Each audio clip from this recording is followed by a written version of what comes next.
Dalam hubungan internasional bernegara di era saat ini, terjadi pergeseran kekuatan aksis sentral karena masing-masing negara lebih berkepentingan mengelola dalam negerinya terlebih dahulu. Every country for their own. Semenjak COVID dan perang di Ukraina, setiap negara jadi fokus urusin negara sendiri-sendiri. Keputusan banyak negara, decoupling, memisahkan diri, meninggalkan hegemoni Barat menjadi semakin nyata. Kita semua tahu, hegemoni Barat di bawah Amerika memaksa dunia secara global bersatu di bawah dolar, ekonomi Barat, dan aturan Barat. New World Order itu adalah ikut aturannya Amerika dan sekutu Barat yang dibungkus dengan kebijakan lembaga multilateral seperti PBB, IMF, World Bank, perusahaan swasta multinasional atau VOC-nya modern milik Amerika dan Barat, dan lain sebagainya. Namun perlahan dunia bergeser. Perlahan dunia sadar bahwa ternyata yang untung hanya hegemoni Barat. Salah satunya mereka membangun aliansi kekuatan ekonomi. Ada 5 negara yang tumbuh cepat mereka bergabung dalam BRIC, yaitu negara Brazil,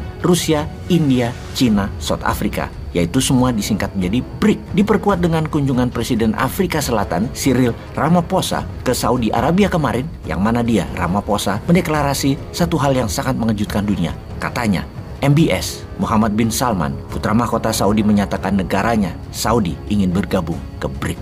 BRIC dibangun memang untuk melawan hegemoni Barat dalam bidang global ekonomi dan geopolitik kawasan. Perdagangan antara negara BRIC hanya 5% pakai dolar, sisanya pakai mata uang masing-masing. Sungguh kekuatan penggembosan dolar yang dahsyat dalam 10 tahun terakhir ini oleh BRIC. Lalu, apa yang terjadi kalau Saudi Arabia jadi bergabung dengan BRIC? Ada baiknya Indonesia bergabung dengan BRIC karena faktor terpenting negara Indonesia adalah ketahanan energi, terutama minyak bumi. Indonesia bisa bayar pakai rial dan rupiah ke Saudi. Kembali ke Saudi. Saudi melawan Amerika dalam 1 bulan ini sudah 2 kali dan akan jadi 3 kali dengan tidak akan hadirnya Saudi dalam Investor Summit di Amerika akhir bulan ini, yang mana Investor Summit merupakan undangan resmi pemerintah Amerika. Saudi tidak datang, tidak kirim delegasi, tidak invest. Saudi agaknya sudah geram dengan Amerika. Saudi pertama melawan Amerika dengan tidak menuruti saran Biden adalah dalam strategi OPEC diperintahkan untuk menaikkan produksi agar harga minyak dunia turun. Namun Saudi melakukan sebaliknya dengan OPEC. Produksinya turun hingga 2 juta barel per hari.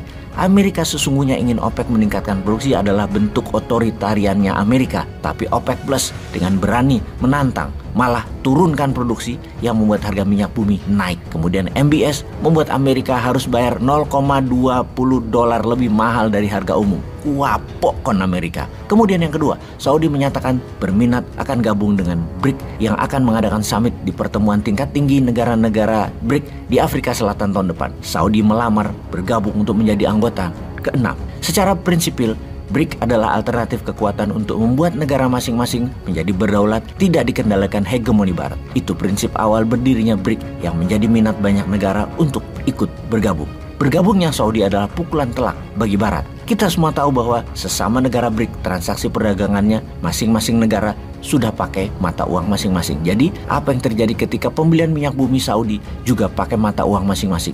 Dolar menurun peminatnya, dolar ambyar, dan nilainya akan turun karena berkurang yang bertransaksi, bahkan tidak jadi devisa negara lagi. Dolar yang sudah lama dipakai dalam transaksi dengan minyak, karena itu disebut petrodolar, mendapat tantangan dari Saudi kali ini. Karena strategi ingin menguatkan rial, jadi mata uang kuat dunia adalah membeli minyak pakai rial, bukan pakai dolar. Saudi dalam grand plan arah bernegaranya Saudi 2030 memang akan melakukan banyak perubahan. Pertama, menjadikan Saudi property country melayani tamu Allah sampai akhir zaman. Kemudian membangun kekuatan militer terkuat di kawasan.